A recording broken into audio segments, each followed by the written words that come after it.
बेटा सच्चाई तो ये है कि इस वक्त सिर्फ तुम ही हो जो नीरज को अच्छी तरह से जानते हो, इसलिए तुम्हें हमारी मदद करनी पड़ेगी बेटा। क्या है बेटा कि नीरज हमारे साथ यहाँ आया जरूर है,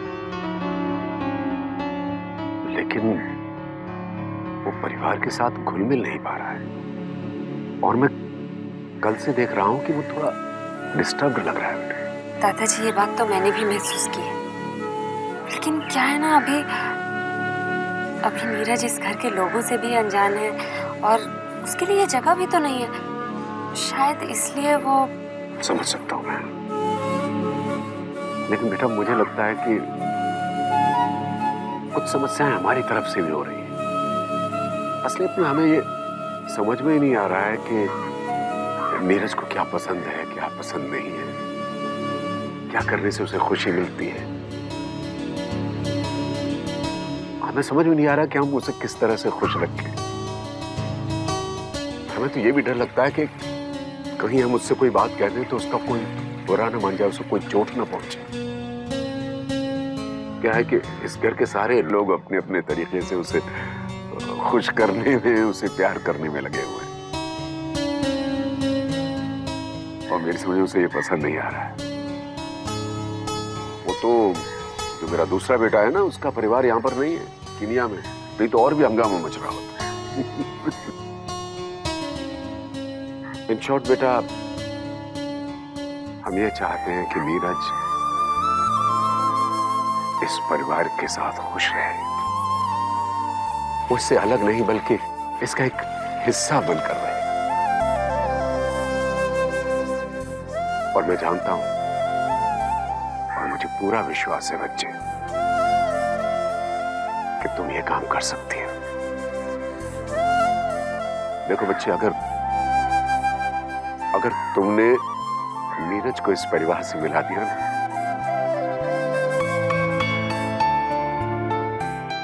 तो सारी जिंदगी ये परिवार तुम्हारा ऋणी रहेगा।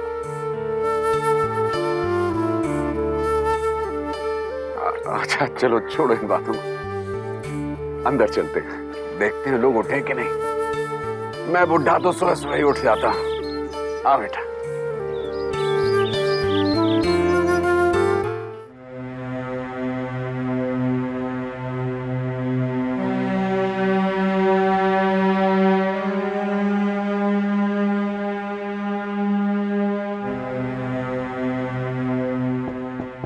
अब क्या है?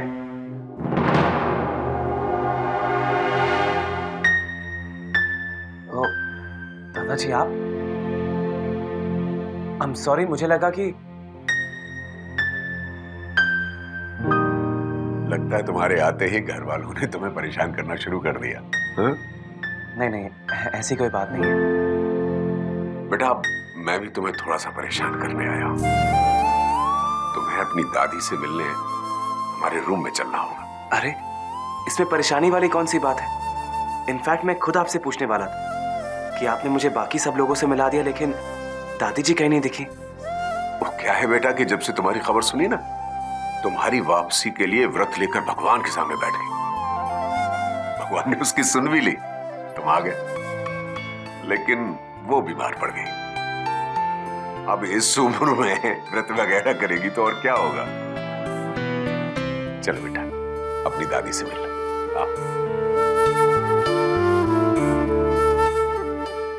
सच कहूं बा, ऐसा लगता है कि खुद स्वयं रमेश अपने सामने खड़ा हो।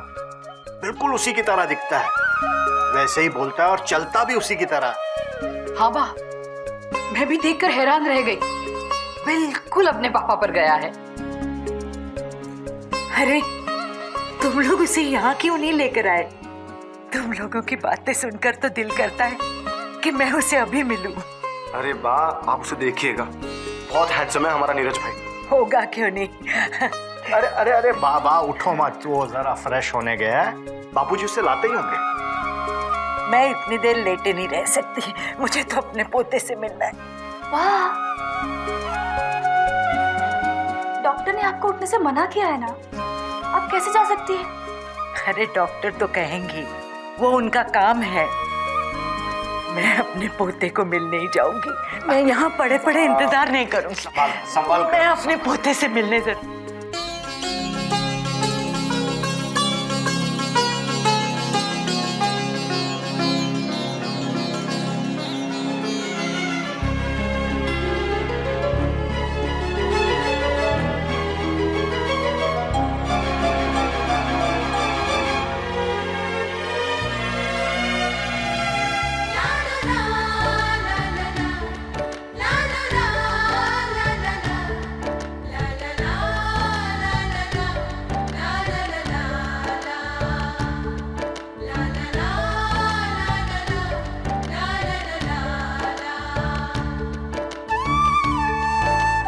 प्रणाम दादी माँ।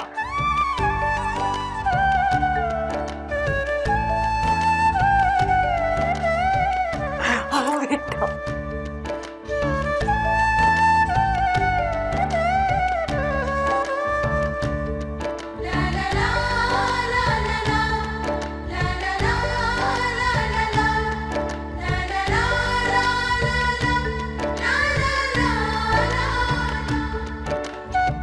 पता है अभी तुम जो चल के आ रहे थे, ऐसा लगा जैसे मेरा बेटा रमेश तुम्हारे पापा इनके साथ चलकर मेरी तरफ आ रहे।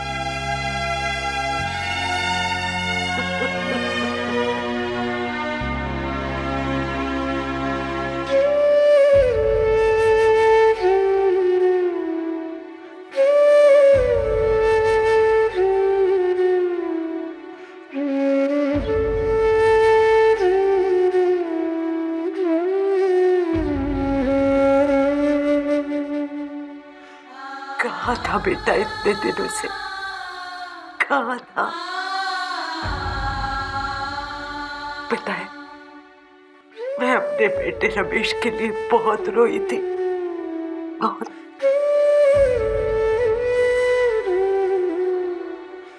माना कि लड़ाई पिता और बेटे में थी, पर मैंने क्या किया था, एक बार अपने बेटे रमेश को मिलकर एक सवाल पूछना चाहती थी। मैं कहाँ गलत थी बेटा?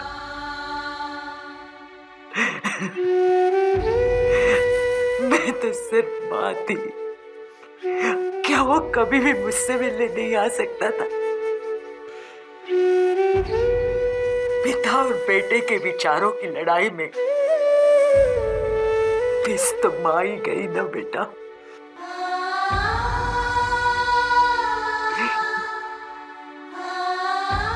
नहीं दादी माँ, ऐसी बात नहीं है। वो हमेशा आपकी बात करते थे और उन्हें आपकी बहुत फिक्र थी। वो मुझे कहते भी थे, सिर्फ एक आप ही थे जिन्होंने इस शादी के खिलाफ कुछ नहीं कहा। वो तो आपसे माफी भी मांगना चाहते थे, मगर जिंदगी ने उन्हें वक्त नहीं दिया। और आज उनकी तरफ से मैं आपसे माफी मांगना चाहता हूं दादी माँ। माफी तब मिलेगी जब तुम इन्हें माँ कहकर पुकारोगे।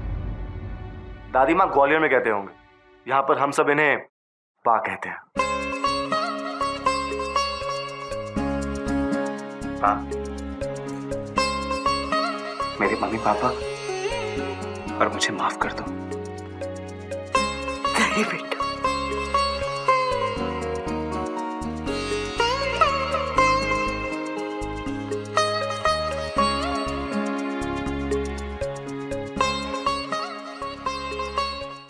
मेरे मम्मी पापा और मुझे माफ कर दो। नहीं बेटा,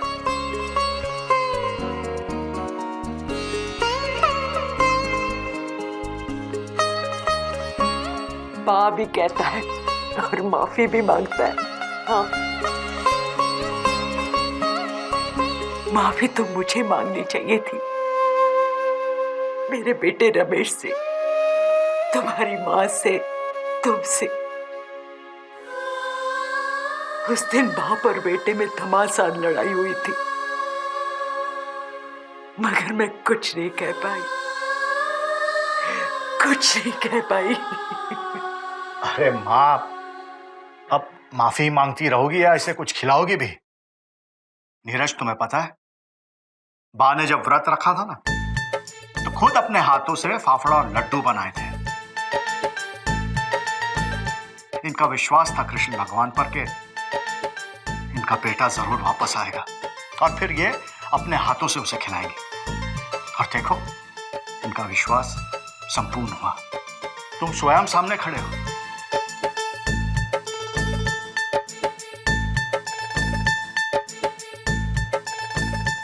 इसका मतलब मुझे फिर से खाना होगा? Oh no. ओ यस, खाना तो पड़ेगा ही। अरे बा ने इस उम्र में खास तुम्हारे लिए बनाए हैं, तो खाना पड़ेगा। लाओ लाओ लाओ। अरे जल्दी ले आओ, क्या कर रहे हो? जल्दी जल्दी जल्दी जल्दी। ये लो बा, मैं खोल के देता हूँ। क्या खुश।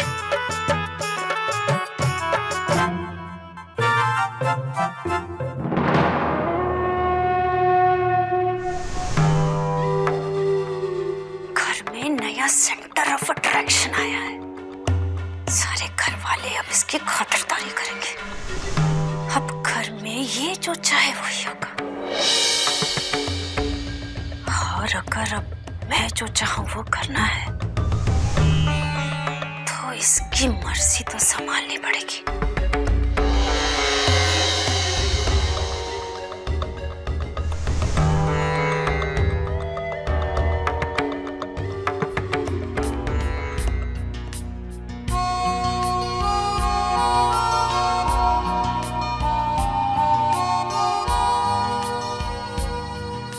क्या बात है नीरज, तुम यहाँ ऐसे अकेले क्यों बैठे हो? भगवान का शुक्र मान, कम से कम यहाँ बैठा तो हूँ। जब से आया बस एक टांग पर खड़े होकर खाया जा रहा। जिसे देखो बातें बाद में करता है, पहले मेरे मुंह में कुछ डाल देता है।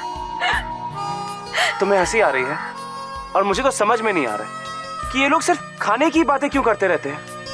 मुझे नहीं मालूम था कि मेरा परिवार या तो सिर्फ बातें करता है या तो सिर्फ खाते रहता है। अब ऐसे क्यों देख रही हो?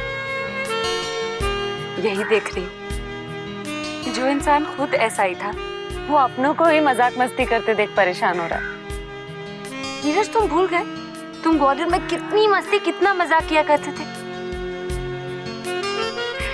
सबको हंसाया करते थे और खुद भी हमेशा हंसते रहते थे। अरे तुम्हारी तो हर बात में कभी दावत तो कभी पार्टियों का जिक्र हुआ करता था। यही तो अब समझ में आया कि तुम्हें ये सब जागीरदार परिवार ने नहीं सिखाया, बल्कि ये तो तुम्हारे खून में। फिर तुम क्यों इन लोगों में घुल मिल नहीं पा रहे? तुम्हारे चेहरे पर वो पहले जैसी हंसी क्यों नहीं है नीरज? हम तो हमेशा हंसते रहते हैं, पर यहाँ पर कौन है जो हंसी से दुखी है? और कौन? तुम्हारे नीरज भैया। ये अपनी हंसी ग्वालियर में छोड़ा है। अरे तुम ग्वालियर में होते ना तो तुम्हें पता चलता कि तुम्हारे नीरज भैया कितने मजाकिया हैं। अरे पूरे घर की जानते हो। इनके जोक्स पर हंसते हंसते लोगों के पेट पे बल पड़ जाया करते थे। अच्छा, क्या बात कर रही हैं आप? हमें तो लगा था ये हीरो नंबर 1 का गोविंदा नहीं बल्कि दीवार फिल्म का अमिताभ बच्चन है। मैं सच कह रही हूँ। फिर तो भैया आपको जोक सुनाना ही पड़ेगा। प्लीज सुनाइए ना। हाँ भैया, प्लीज एक जोक तो सुना दो। अरे नहीं नहीं, मुझे कोई जोक वोक नहीं आता। अरे तुम कल सुना देना, आज मैं सुना देती हूँ। वैसे मैं तुम लोगों को बता दूं, ये जोक भी तुम्हारे नीरज भैया का ही है। एक बार क्या होता है कि एक दुबला पतला पति होता है और उसकी बहुत मोटी पत्नी होती है। दोनों एक साथ सो रहे होते हैं तो पत्नी नींद में अपनी टांग उसके ऊपर रख देती है। तो पति चौंक कर उठता है और कहता है कि भाग्यवान, तुम्हें क्या लगता है कैसे मरना अच्छा होता है? धीरे धीरे घुट घुट कर या एक बार में मरना अच्छा होता है? पत्नी ने क्या जवाब दिया होगा? पत्नी ने जवाब दिया कि मुझे लगता है कि एक बार में मर जाना ही अच्छा होता है। तो पति झट से बोला कि तो भाग्यवान, दूसरी टांग भी जल्दी से मेरे ऊपर रख दो। उसने सही में उसके ऊपर रख दी।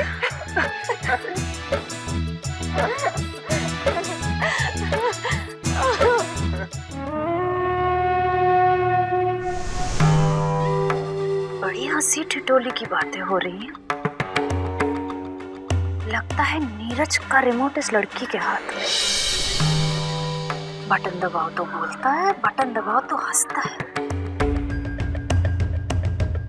आखिर ये लड़की नीरज की लगती क्या है? जो भी हो, इसके बारे में पता तो लगाना ही पड़ेगा। राधे राधे राधे राधे राधे राधे राधे। अरे बुआ जी, आइए ना, अंदर आइए। यहाँ से गुजर रही थी तो सोचा तुम्हें देखती चलूं कि किसी चीज की परेशानी तो नहीं है ना? नहीं नहीं बुआ जी, बिल्कुल नहीं, कोई परेशानी नहीं। अच्छा, वैसे क्या नाम बताया तुमने अपना? जी संध्या। हाँ संध्या। तो कैसे लगा तुम्हें हमारा घर संध्या? मुझे आपका घर बहुत अच्छा लगा बुआ जी। इनफैक्ट मैं तो अपनी ताई को भी फोन करके बता रही थी कि मुझे ये घर, यहाँ के सभी लोग कितने अच्छे लगे। तुम्हारी ताई भी है? और कौन कौन है तुम्हारे घर में? जी ताई है, मेरा मतलब मेरी सबसे बड़ी बहन, और 3 बहनें हैं मेरी। कुल मिलाकर हम 5 बहनें हैं। बाकी सभी बहनें मुझसे बड़ी हैं, सबकी शादी हो चुकी है, सबका अपना अपना परिवार है। तो अच्छा, वैसे क्या रिश्ता है तुम्हारा नीरज से?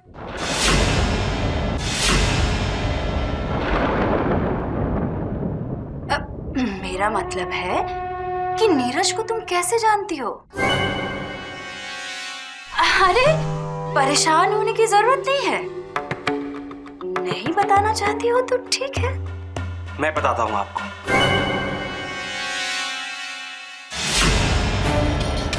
हमारा क्या रिश्ता है।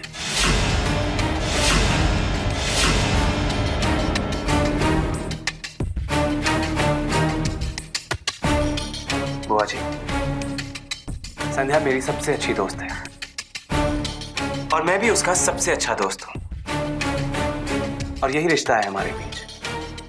और कुछ जानना चाहती हैं आप? अरे अरे अरे बेटा, मैं तो बस ऐसे ही पूछ रही थी, इसका हाल चाल पूछने चली आई। सोचा थोड़ी गप्पे शप्पे मार लूं और जान लूं इसके बारे में। खैर, अब तुम आ गए हो ना, तो मैं चलती हूँ। क्या है ना कि बहुत सारा काम पड़ा है। शाम को पूजा भी तो है ना घर पे, उसकी तैयारी भी तो करनी है। अच्छा बेटा, मैं चलती हूँ। हाँ, राधे राधे।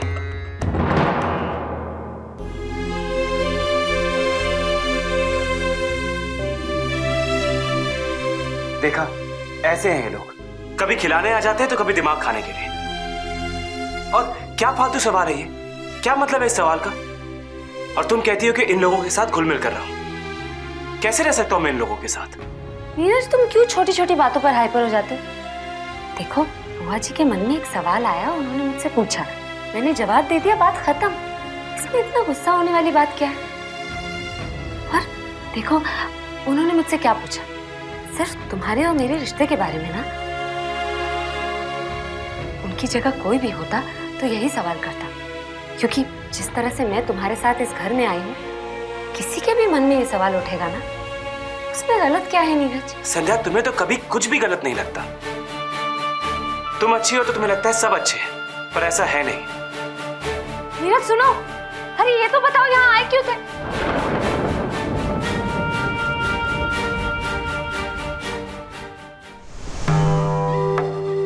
संध्या कहती है कि नीरज उसका दोस्त है, और नीरज भी यही कहता है कि संध्या उसकी दोस्त है।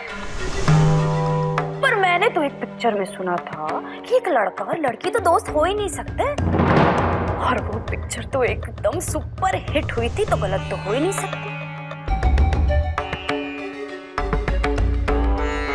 लगता है दाल में कुछ काला है।